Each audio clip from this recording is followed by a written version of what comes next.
Magandang araw mga katuklas. Ngayon ay gagawa tayo ng tambutso na butas.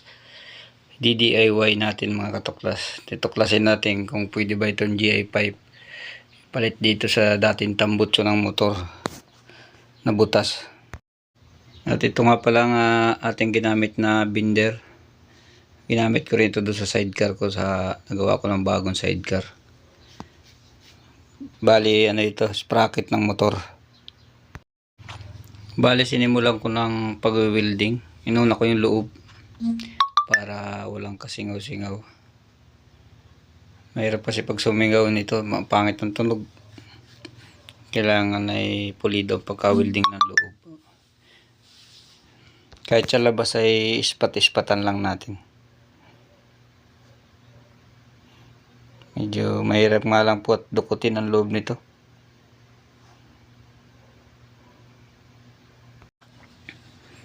At yan na nga po. Ispatan naman natin ang labas. Yan. Bago po natin siya putulin, kailangan natin siyang i-actual. Mamaya, tingnan niyo po yung pagpuputol ko. Para sa mga magdi-DIY ng tambutso, walang pambili pa ng stainless, pwede naman niyo po itong gawin sa mga motor niyo para magandang tunog, hindi singaw. Gumamit pala po ako ng 3/4 na tubo dyan sa dulo niyan. Pinutol ko ng sakto lang doon sa dati, sinukat ko sa dati.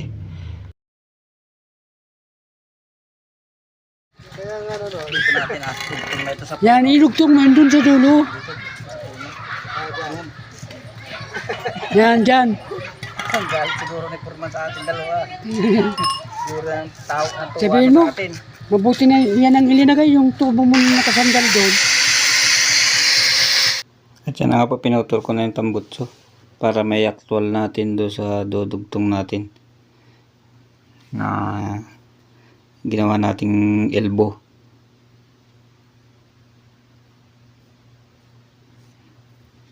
Ayan na. Kailangan po nating ikabit ito dito sa tornilyo niya para hindi po tayo magkamali. Yan muna po natin siya wiwildingin.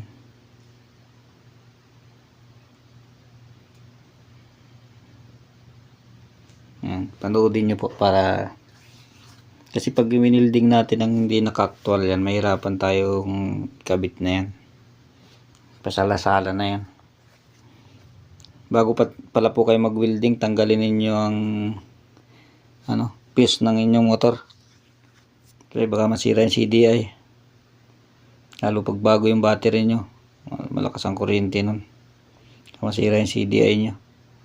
Lalo lumala ang sira ng motor nyo. Bisa tambutso lang, nasira pati CDI.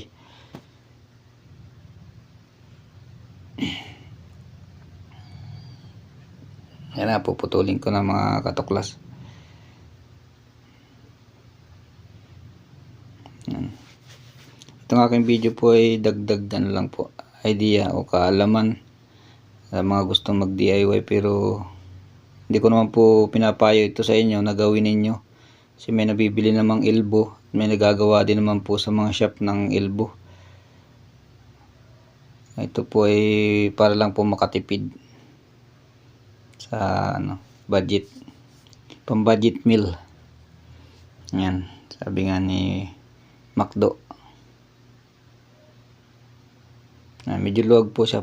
Lalagyan pa po natin siya ng isa pang tubo. Babakin po natin yung 3/4 para yung lock niya magpit, hindi siya mahugot.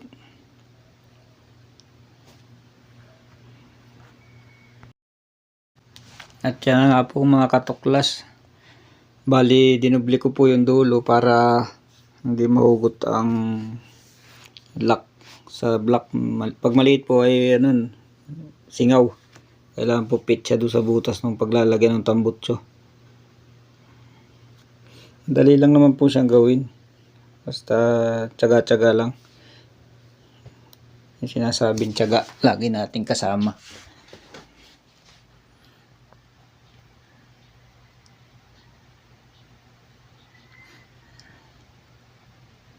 Yan mga katuklas, pinaikutan ko na. para hindi siya mahugot. Yan. Ang tunog po nito dati parang RS100, ngayon ay babalik na siya sa normal na tunog. Malagatik po ang tunog nito dati nung butas pa yung tambutso. Ngayon titingnan natin pag naikabit na kung anong tunog.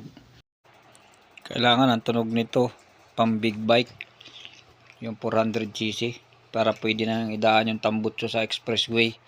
Tambutso lang, katuklas. At dumaan si Jonar, ang aking tropa dito. Shoutout sa'yo, Boss Jonar.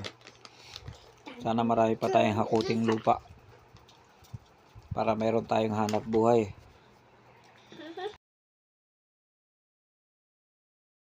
Ang po ay mabait.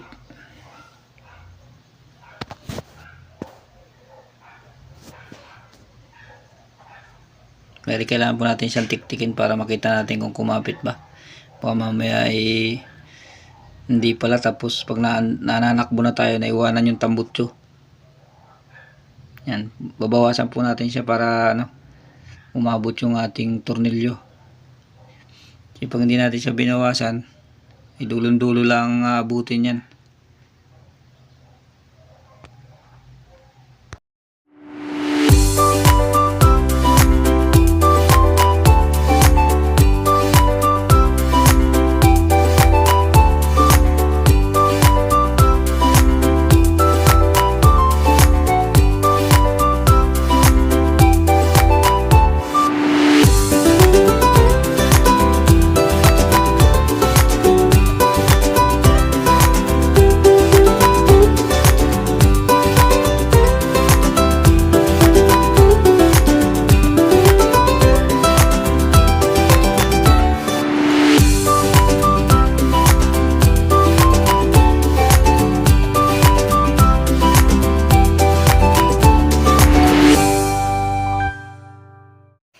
At yan na nga po, pakinisin natin ang dulo at pantayin para fit na fit siya doon sa block,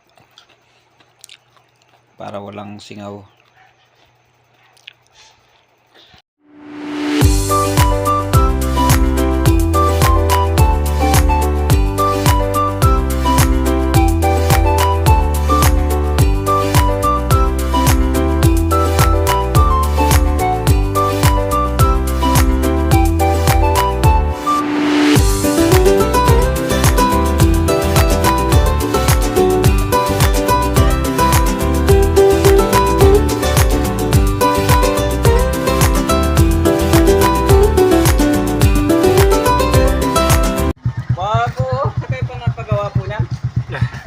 Galing eh. Malupiton talaga.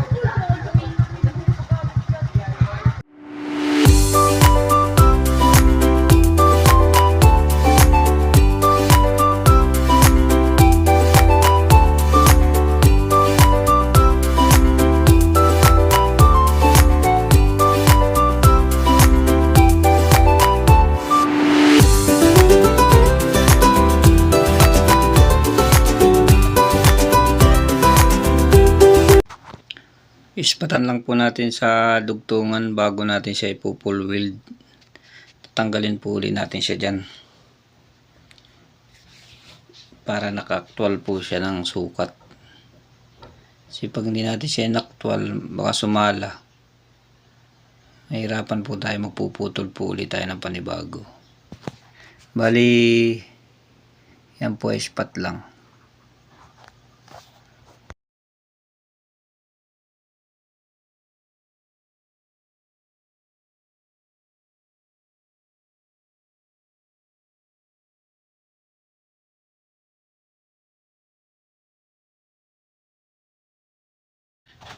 Tatanggalin na po natin para ma-full weld natin.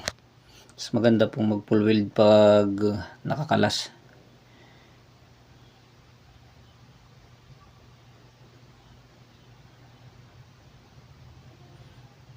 At matitisting na din po natin ang tunog.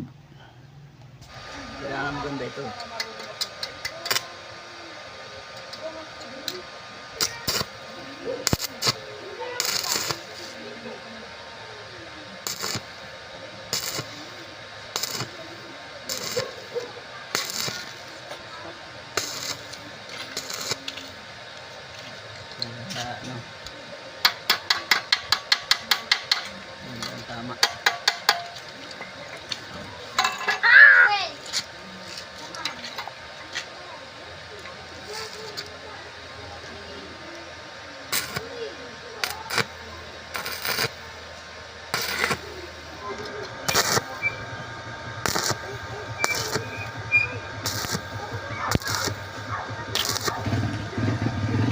Kaya.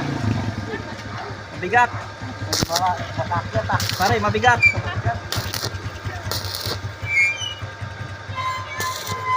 Ang bigat ang dala.